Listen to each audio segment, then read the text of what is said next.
기도의 손을 높이 들라 승리하리라. 기도의 손을 높이 들라 승리하리라. 기도의 손을 높이 들라 승리하리라. 아멘. 여러분, 기도의 손을 높이 들어 올리시기 바랍니다. 우리의 삶의 어떠한 상황과 문제들 가운데서도 기도의 손을 높이 올리는 것이 유일한 해답임을 기억하시고, 그래서 기도의 손을 드는 자들마다 믿음으로 승리하는 은혜를 누리게 될 줄 믿습니다. 갈멜산 비전 새벽기도의 마지막 날 아침입니다. 여러분, 기도의 손을 들어올림을 통해서 우리의 삶 가운데 그 기도의 능력을 경험하고 날마다 승리하는 삶을 살아갈 수 있기를 간절히 소원합니다. 우리 17장 말씀에서 두 가지 싸움을 보게 됩니다. 르비딤에 이르렀을 때 이스라엘 백성들이 첫 번째 직면한 싸움은 무엇이었습니까? 내적인 싸움이었죠. 그들 이스라엘 안에 있는 내부적인 싸움, 무엇이었냐면 물이 없었습니다. 물이 없었을 때 그 문제를 해결할 수 있는 방법이 무엇이었습니까? 백성들은 원망하고 불평하고 하나님 앞에 분노하고, 그리고 모세에게 분노하고 있을 때 모세는 눈을 들어 하나님을 바라보고 기도하였습니다. 그때 하나님께서 해결책을 주셨죠. 반석 위에 지팡이를 내려치라. 반석은 누구를 상징한다고 그랬습니까? 예수 그리스도를 상징합니다. 지팡이를 내려쳐서 반석이 쪼개졌어요. 이것이 무엇을 의미합니까? 예수 그리스도께서 십자가에 달려서 친히 죽으심을 통해 그곳에서 피 흘려 죽으심을 통하여서, 그래서 예수 그리스도의 희생으로 그 배에서 생수의 강이 흘러넘친과 같이 이스라엘 백성들에게 그 생명수를 먹이게 되고 우리에게는 구원의 강물이 흘러넘치게 되는 은혜를 허락하여 주신 줄 믿습니다. 이것이 반석이 깨져서 샘물이 터져나온 이 사건이 예수 그리스도의 십자가의 구원의 은혜를 우리에게 미리 보여주는 그림이다. 이것을 지난 시간에 우리가 함께 나눴습니다. 사랑하는 우리 대전면석교 성도님들, 그래서 우리 내부적인 싸움, 언제나 우리 안에 있는 내부적인 싸움이 있습니다. 그것이 무엇이냐면 원망과 불평 대신에 무엇을 붙들어야 되겠습니까? 예수님의 십자가를 붙들 수 있는 하나님의 사람들 될 수 있기를 간절히 소원합니다. 믿음을 붙들 때, 그럴 때 우리는 원망과 불평이 아니라 승리하는 삶을 살아가게 될 줄 믿습니다. 오늘 본문에서는 우리가 두 번째 싸움, 외적인 싸움에 대해서 함께 나누게 됩니다. 우리가 신앙생활 하면서 언제나 내부적인 싸움이 있고 외부적인 싸움이 있습니다. 외부적인 싸움은 무엇이냐면 아말렉과의 전쟁이죠.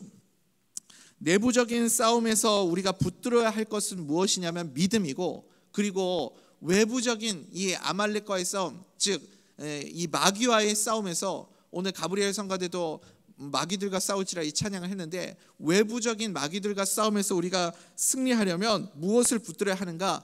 기도를 붙들어야 됩니다. 기도의 손을 높이 들어 올릴 때 승리하게 될 줄 믿습니다. 여기 아말렉이 나오는데 아말렉이 누구입니까? 에서의 손자죠. 창세기 36장 12절에 보면 에서의 아들 엘리바스라는 사람이 나옵니다. 이 엘리바스가 첩을 하나 취하는데 딥나라는 첩을 취하게 됩니다. 그래서 그 딥나를 통해서 얻게 되는 아들이 누구냐? 그 아들이 바로 아말렉입니다. 그러니까 아말렉은요 에서의 손자예요. 그러다 보니까 에서를 참 많이 닮은 것 같습니다. 여러분, 에서가 원래 뭐 하던 사람이에요? 야곱의 형 에서? 사냥꾼이잖아요. 사냥을 하는 사람. 그래서 이 아말렉도요 에서의 성향을 참 많이 닮아서 약탈꾼, 약탈하는 이 사냥하는 모습을 보게 됩니다. 그래서 남의 것을 빼앗는 민족이 바로 이 아말렉이라는 민족이었습니다. 아말렉이 가진 별명 중에 한 가지가 무엇이냐면 사막의 늑대라는 그런 별명을 가지고 있었어요. 이들은 광야, 사막에서 살면서 다른 민족들을 침략하여서 물건을 침탈하고 그렇게 노략질을 하고 그렇게 살았던 족속이 아말렉이라는 족속입니다. 또 에서의 후손 중에 이 에돔이 있죠. 이 에돔이라는 일파 가운데 하나가 아말렉 족속입니다. 요약하자면 이 아말렉은 폭력적이고 약점을 노리고 뒤에서 공격하는 아주 비열한 그런 족속이었습니다. 그래서 이 아말렉은 마귀의 상징이 되는 족속입니다. 아말렉, 성경에 이 아말렉이라는 단어가 나오면 이 마귀를 대표하는 그림 중에 하나구나, 우리가 그렇게 생각을 하면 되겠죠. 아말렉의 속성에 대해서 신명기 25장 18절에 이렇게 설명하고 있습니다. 우리 같이 한번 신명기 25장 18절 말씀을 읽어보겠습니다. 시작.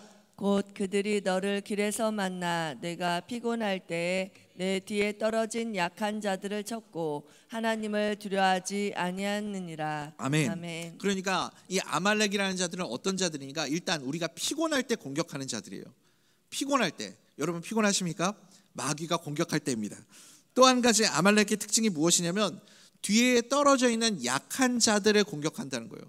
우리 이렇게 그 다큐멘터리 같은 데 보면요, 맹수들이 사슴 무리들이나 이렇게 그 약한 초식 동물들 무리들이 있을 때 막 맹수들이 특히 이제 그 객과 동물들, 늑대 같은 동물들은 막 같이 무리 사냥을 하잖아요. 전략을 가지고 막 이 떼들을 몰아붙이면 이렇게 건강하고 빠른 애들은 빨리 도망을 치죠. 그런데 뒤에 뒤처지는 그런 연약한 무리가 있어요. 병들었다든지 아니면 어린 새끼라든지 이러면 그 속도를 못 쫓아가니까 점점 시간이 지나면 이제 지구력이 떨어지고 뒤처지기 시작하죠. 뒤처지는 그 동물들을 뒤에서 공격해가지고 잡아먹는 그 맹수들의 모습처럼 아말렉이 그 뒤에 뒤처지는 그 짐승은 제일 약한 개체 아닙니까? 제일 연약하고 제일 약하고 병들어 있는 개체. 그러니까 뒤에서 약한 자들만 공격하는 성향을 가지고 있는 자가 누구인가? 이 아말렉이라는 겁니다. 요한복음 8장 44절에 보면 마귀의 속성에 대해서 우리에게 설명하는데 그 마귀의 속성 두 가지와 이 아말렉이 참 비슷하다는 생각이 듭니다. 마귀의 속성이 무엇입니까? 첫 번째는 거짓말하는 자이고 두 번째는 죽이는 자입니다. 계속해서 마귀는 우리를 거짓말하는 자, 속이고 계속해서 마귀가 우리를 속이는 자가 되고 그리고 우리의 영혼을 파괴하고 죽이려고 하는 그런 속성이 있습니다. 그래서요, 하나님께서 이 아말렉을 참 싫어하셨어요. 사울 왕, 이스라엘의 초대 왕인 이 사울 왕 때에 하나님이 명령을 하시죠. 아말렉을 진멸하라. 그때 하나님은 아말렉을 다 끝내버리기를 원하셨습니다. 그런데 사울이 말을 들었어요, 안 들었어요? 당연히 안 듣죠. 그래서 아말렉을 그때 진멸시켰으면 아무 문제가 없었을 텐데 가만 놔두다가 어떤 일이 벌어집니까? 사울이 아말렉 왕 아각을 살려두고 또 양과 소도 다 진멸하라고 했는데 그것을 남겨두었습니다. 그것 때문에 사무엘 선지자가 와가지고 사울 왕을 질타하죠. 책망하면서 그러면서 아주 유명한 말씀, 우리가 잘 아는 말씀 뭐라고 합니까? 순종이 제사보다 낫고 순양의 기름보다 나으니 그러면서 여호와께서 오늘 왕을 버리셨나이다, 그런 말씀을 하죠. 그러니까 사울 왕이 하나님 앞에 버림받게 된 결정적인 사건이 무엇이냐? 바로 이 아말렉을 진멸하지 않고 하나님의 말씀에 순종하지 않았던 사건입니다. 하나님의 아말렉을 그만큼 싫어하시고 이 아말렉이라는 족속이 이 대적이고 마귀를 상징하는 족속이라는 거죠. 나중에 또 에스더서에 보면 하만이라는 사람 나오지 않습니까? 유다 민족을 다 진멸하려고 하는, 없애버리려고 하는 그 계략을 가진 하만. 이 하만이 어디 출신이냐면 아각 사람이잖아요. 이게 아말렉을 상징하는 표현입니다. 아말렉의 후예들, 그래서 늘 하나님의 백성들을 대적하고 하나님의 백성들을 공격하는 무리들이 누구인가? 아말렉입니다. 아말렉은 마귀의 상징적인 족속입니다. 이런 아말렉 같은 자들을 우리가 하나님께 매달려 기도하기만 하면 누가 대신 싸워주신다고요? 누가 대신 싸워주세요? 우리가 싸우는 게 아니에요. 하나님이 대신 싸워주심을 믿으시기 바랍니다. 그래서 마지막 오늘 16절 같은 데 보니까 하나님이 뭐라고 말씀하세요? 내가 아말렉과 대대로 싸우겠다, 이렇게 약속해 주시지 않습니까? 하나님이 싸워주시고 막아주시고 그리고 아말렉을 멸하게 해주신다, 우리에게 약속해 주십니다. 우리 17장 16절 말씀 같이 한번 읽어보도록 하겠습니다. 시작. 이르되 여호와께서 맹세하시기를 여호와가 아말렉과 더불어 대대로 싸우리라 하셨다 하였더라. 아멘. 아멘. 오늘 말씀의 핵심은 딱 한 가지입니다. 기도입니다. 기도하면 승리하고 기도하지 않으면 패배한다. 기도하면 살고 기도하지 않으면 죽는다입니다. 그래서 기도의 능력에 어떤 큰 능력이 있는지, 우리가 어떻게 기도할 때 하나님이 우리에게 응답하시는지 오늘 이 아말렉 전투를 통해서 우리가 함께 기도의 능력을 살펴보려고 합니다. 원래는 세 가지로 우리가 함께 나누려고 하는데 시간 관계에서 오늘 첫 번째 한 가지만 나누고요, 두 번째, 세 번째는 다음 주일날 우리가 함께 나누도록 하겠습니다. 우리가 함께 나눌 오늘 메시지는 무엇이냐면 싸움의 승패는 누구에게 달렸어요? 하나님께 달렸다. 싸움의 승패는, 전쟁은 나에게 속한 것이 아니고 하나님께 속해 있음을 여러분 믿으시기 바랍니다. 모세가 손을 들면 이기고 그래서 손을 내리면 졌습니다. 이것이 무엇을 의미합니까? 기도하면 승리하고 기도하지 않으면 패배한다. 기도하면 살고 기도하지 않으면 죽는다. 이것을 우리에게 말씀해 주고 있습니다. 17장 11절 말씀이죠. 한번 읽어보겠습니다. 시작. 모세가 손을 들면 이스라엘이 이기고 손을 내리면 아말렉이 이기더니. 아멘. 그러면 여기서 당연히 이 질문을 하셔야 됩니다. 목사님, 손을 드는 것은 이 손을 드는 것이 승리를 하는 중요한 요인이고 손을 내리면 패배하는 것이 이게 결정적인 요인인 것은 제가 인정하겠습니다. 그런데 성경에 없는 내용인데 왜 손을 드는 것과 기도를 연결해서 지금 손을 드는 것이 기도라고 그렇게 말씀하고 계십니까? 이렇게 질문하실 수 있다라는 생각이 듭니다. 혹시 그런 생각 가지고 계시는 분들 계십니까? 손을 드는 것이 기도를 의미한다. 이스라엘 백성들에게는 손을 드는 것이 기도를 의미한다라는 것을 우리가 성경을 많이 읽다 보면 계속해서 발견할 수가 있습니다. 가령 예를 들면 시편 28편 2절 말씀에 보면 내가 주의 지성소를 향하여 나의 손을 들고 주께 부르짖을 때에 나의 간구하는 소리를 들으소서, 이렇게 이런 말씀이 있죠. 그러니까 나의 손을 들고 주께 부르짖는다, 이렇게 말씀하지 않습니까? 이스라엘 백성들에게 손을 든다라는 이 표현은 주님께 간절한 마음으로 기도한다라는 의미를 가지고 있습니다. 여러분, 우리가 언제 손을 들죠? 보통 손들어 움직이며 쏜다. 나는 더 이상 아무것도 저항하지 않겠습니다. 나는 항복하겠습니다 할 때 우리가 두 손을 들죠. 우리가 두 손 두 발 다 들었다 이런 표현 쓰잖아요. 이제 내가 더 이상 할 게 없다, 나 다 항복입니다, 이렇게 말할 때 손을 들지 않습니까? 이게 그러니까 주님 앞에 섰을 때 하나님, 나는 아무 힘이 없습니다. 나는 이제 주님만 전적으로 의지하는 자입니다 라는 표현이 두 손을 든다라는 1차적인 표현이고, 2차적인 의미는 하나님을 높이는 것이죠. 하나님께 영광 올려드리고 주님을 높이고, 그리고 하나님께 간절한 마음으로 우리의 마음을 들여서 부르짖어 기도한다라는 의미를 가지고 있습니다. 제가 그러니까 민족들마다 이 기도하는 그런 어떤 자세들이 있는 것 같아요. 예전에 제가 한번 설명드린 적도 있지만 우리는 초등학교 때 기도의 자세를 배울 때 항상 이렇게 두 손 모으고 간절한 마음으로 이렇게 기도하는 그런 모습들이 있지 않습니까?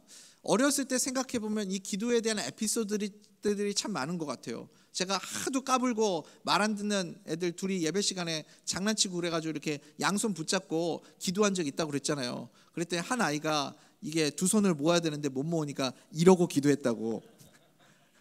근데 또 어렸을 때 제가 이렇게 기도할 때요, 제가 초등학생 때는 선생님들이 그렇게 기도할 때 눈 감으라고 그렇게 훈련을 시켰어요. 눈을 뜨면 우리 민족은 약간 기도할 때는 무조건 눈 감아야 된다 이런 의식이 있잖아요. 그래서 눈을 뜨고 기도 시간에 눈 뜨고 있으면 선생님한테 막 혼나고 그랬거든요. 기도 시간에 눈 떴다고. 근데 나중에 가만히 생각해 보면 내가 눈 뜬 걸 어떻게 알았을까요? 자기가 눈 뜨고 있었으니까 본 거 아니에요? 그래서 기도 시간에 눈 뜨고 있었다고 혼나고 그랬던 기억이 있습니다. 근데 우리 민족과 다르게 이스라엘 백성들은 눈을 뜨고 기도했습니다. 눈을 뜨고 오히려 어떻게 했냐면 눈을 들어 산을 바라보고, 그리고 천지를 지으신 주님께 도움을 구하며 간절한 마음으로 두 손을 높이 들고 하늘을 우러러 그렇게 주님을 바라보며 기도했던 모습을 많이 발견할 수 있습니다. 그 이스라엘 사람들이 그래서 기도할 때, 정말 간절하게 기도할 때는 하늘을 바라보며 두 손을 높이 들고 그렇게 기도하는 모습을 볼 수 있습니다. 여기 보니까 산 아래에서는 여호수아가 전투하고 있습니다. 그리고 산 꼭대기에서는 모세와 아론과 훌이 그래서 두 손을 높이 들고 모세의 그 두 손을 받쳐 들고 뭘 하고 있는 거예요? 기도하고 있습니다. 이게 기도하고 있는 그림이라는 것을 이제 우리가 알 수 있어야 됩니다. 그래서 손을 높이 들어 올리면 전쟁에서 이기고 손을 내리면 패배했습니다. 싸움의 승패는 밑에 있는 전쟁터에 있는 것이 아니라 누구의 손에 달려 있습니까? 하나님의 손에 달려 있고 기도의 손에 달려 있음을 여러분 믿으시기 바랍니다.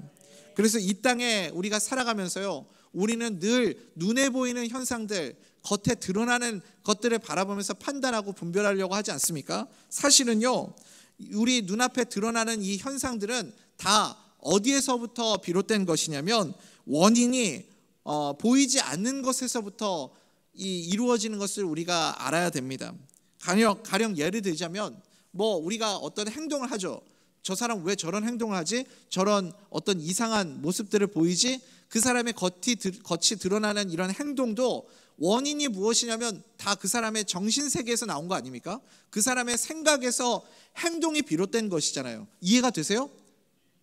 제가 설명을 좀 쉽게 드리고 있는데 너무 아침이라 잘 이해가 안 되십니까? 어떤 사람이 이런 행동을 할 때 그 행동은 눈에 보이는 결과를 보고 우리는 저 사람 왜 저런 행동을 하지? 왜 저런 이상한 모습을 보이지? 라고 생각하지만 사실은 그 행동의 원인은 그 사람의 정신, 그 사람의 생각에서부터 비롯되는 것 아닙니까? 우리의 영적인 세계도 마찬가지입니다. 겉으로 드러나는 세계의 결과를 바라보고 우리가 판단하고 우리가 그것을 분별하는 것이 아니라 영적인 세계의 원인이 있다는 것을 우리가 알아야 되겠죠.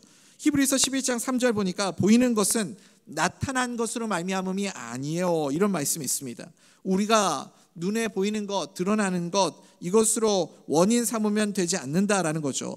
보이지 않는 영적인 영역의 그 뿌리가 있음을 우리는 알 수 있어야 됩니다. 성경에 바울과 실라가 이제 빌립보에서 복음 전하다가 귀신 들린 자를 쫓아내고 그것 때문에 그 주인들이 화가 나가지고 고발하는 바람에 매맞고 사도 바울과 실라가 이제 빌립보 감옥에 갇히게 되는 그런 사건이 있었습니다. 거기에 갇혔을 때 그들이 가장 먼저 기도하고 하나님 앞에 찬송하지 않습니까? 거기에 이제 그 뒤에 기록된 말씀이 무엇이냐면 밤중에 죄수들이 듣더라, 이런 말씀이 있어요. 여러분 기억나시죠? 그들이 기도하고 찬송하며 밤중에 죄수들이 듣더라. 이게 무슨 뜻이냐면 벌써 죄수들이 그냥 저 사람들이 막 중얼중얼거리고 노래 부르니까 그 소리가 들렸다, 그게 아니잖아요. 죄수들의 마음이 벌써 그들의 기도 소리와 찬송 소리에 마음이 먼저 움직이기 시작했다라는 것이죠. 죄수들의 마음에서 먼저 변화가 나타나기 시작했습니다. 그리고 기도하고 찬송할 때 밤중에 어떤 사건이 벌어지게 됩니까? 큰 지진이 일어나고 옥문이 열리게 되는 그런 사건이 벌어지게 됩니다. 결과만 바라보면 거기에서 이 간수가 회개하고 예수 믿는 역사가 나타나고 또 이 지진이 일어나서 옥문이 열리고 착고가 풀리는 이런 눈앞에 보이는 현상이 나타난 것만 우리는 생각합니다. 그런데 옥문이 어떻게 열렸습니까? 어쩌다가 우연히 지진이 나서 열리게 된 것입니까? 그게 아니잖아요. 원인이 어디에 있습니까? 영적인 세계에 먼저 원인이 있었다. 우리는 그것을 알아야 되겠죠. 결과적으로 그래서 간수와 죄수들의 마음에 변화가 나타난 것이고 옥문이 열리게 된 것이지, 먼저는 무엇을 할 때 영적인 역사가 나타나기 시작했습니까? 기도하기 시작할 때 먼저 하나님이 일하시는 역사가 나타나기 시작했다라는 겁니다. 그래서 기도는요, 보이지 않는 것을 구할 때 보이는 결과를 우리에게 보여줍니다. 기도 없이 열심히 우리가 뛰어봤자 밑빠진 독에 물 붓기밖에 되지 않는다라는 겁니다. 기도해야 눈에 보이는 결과가 나타난다라는 것을 여러분 꼭 믿으시기 바랍니다. 기도가 우리의 인생의 승패를 가릅니다. 믿으십니까? 우리 사랑하는 성도님들, 이제 말씀 맺겠습니다. 빨리 끝났죠? 우리의 인생에 어떠한 문제들, 영적인 싸움들, 어떤 것들도 기도 없이는 눈앞에 보이는 결과가 나타나지 않습니다. 아말렉과의 전쟁에서도요, 여호수아가 열심히 싸워서 전쟁에서 이긴 것처럼 보이지만 사실은 그 전쟁의 승패의 원인은 다른 곳에 있습니다. 영적인 세계 가운데 있습니다. 기도의 손을 높이 들어 올릴 때 하나님이 역사하시고 일하신 것을 여러분 꼭 믿으시기 바랍니다. 우리의 삶의 영역 가운데도 마찬가지입니다. 눈앞에 보이는 모든 현상들, 그 결과가 있기 전에는 반드시 영적인 세계에 하나님의 역사심이 있어야 됩니다. 기도 없이 아무것도 이루어지지 않음을 여러분 꼭 기억하시기 바랍니다. 우리의 삶의 어떠한 일들도 가정의 문제들도, 또 삶의 문제도, 생업의 문제도, 하나님 앞에 구하는 모든 건강의 문제들도 기도 없이는 밑빠진 독에 물 붓는 것밖에 되지 않고, 아무리 우리가 애쓰고 노력해도 완성되지 않는 삶을 살아갈 수밖에 없습니다. 사랑하는 우리 대저명석교 성도님들, 우리의 삶에 영적인 세계가 있음을 인정하고 기도의 손을 높이 들어 올리시기 바랍니다. 그러면 우리의 삶 가운데도 이 아말렉과의 영적인 전쟁에서 대승리를 주셨던 그 하나님의 은혜 허락해 주실 줄 믿습니다. 기도의 손을 높이 들어 올리십시오. 날마다 승리하는 삶을 살아가게 될 줄 믿습니다.